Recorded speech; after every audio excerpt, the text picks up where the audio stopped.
তো বন্ধুরা, আপনারা তো দেখতেই পাচ্ছেন যে জন ডিয়ার 5045D গাড়িটি কাদায় কিভাবে ফেঁসেছে। তো বন্ধুরা দেখুন, গাড়ির চাকায় কিন্তু কাঠ খাওয়ানো আছে। দেখুন কাঠের সাহায্যে কিভাবে গাড়িটি উঠবে। তো বন্ধুরা ভিডিওটি স্কিপ না করে পুরো ভিডিওটি আপনারা দেখতে থাকুন। তো বন্ধুরা দেখতে পাচ্ছেন যে গাড়িটি অনেকটি ঢুকে গেছে কাদার মধ্যে। তো বন্ধুরা দেখুন, নতুন টেকনিকে তুলব গাড়িটি কিভাবে ওঠে আমরা দেখব। তো বন্ধুরা ভিডিওটা আপনারা অবশ্যই দেখতে থাকুন, তাতে আপনারা বুঝতে পারবেন যে গাড়িটি কিভাবে উঠছে।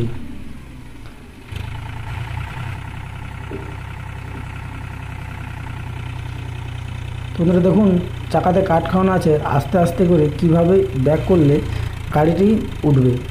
তো বন্ধুরা জোরে যদি গাড়িটিকে ব্যাক করানো হয় সেক্ষেত্রে কী হবে বলুন তো, জোর যদি রাউন্ড নিয়ে নেয় তাড়াতাড়ি কিন্তু ফলস হয়ে যাবে এবং ফলস হয়ে গেলে গাড়িটি উঠবে না। সেই জন্য গাড়িটিকে আস্তে আস্তে করে ব্যাকে বাড়াতে হবে। তো বন্ধুরা আপনারা দেখতে পাচ্ছেন যে গাড়িটি কীভাবে উঠছে। দেখুন সামনের চাকাটা কিন্তু কাদায় পুরো ঢুকে গেছিলো, একটুকুনো সামনের চাকাটা দেখা যাচ্ছিল না।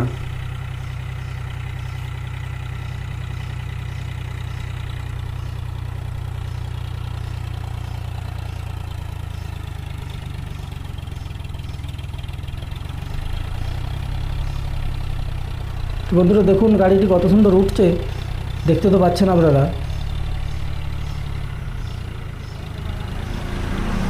বন্ধুরা কেজুয়ালে দুটো তাড়া খাই দিতেই কত সুন্দর গাড়িটি উঠছে। তো বন্ধুরা গাড়িটি কিন্তু আস্তে আস্তে তুলতে হবে, জোরে তুললে কিন্তু ওই তাড়াটি স্লিপ নিলে আর উঠবে না।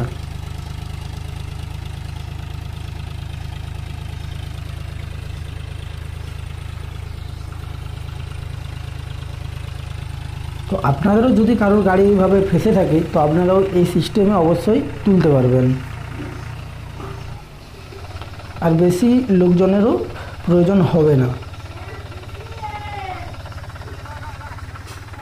তো বন্ধুরা ভিডিও যদি ভালো লেগে থাকে লাইক, কমেন্ট এবং সাবস্ক্রাইব করে যাবেন।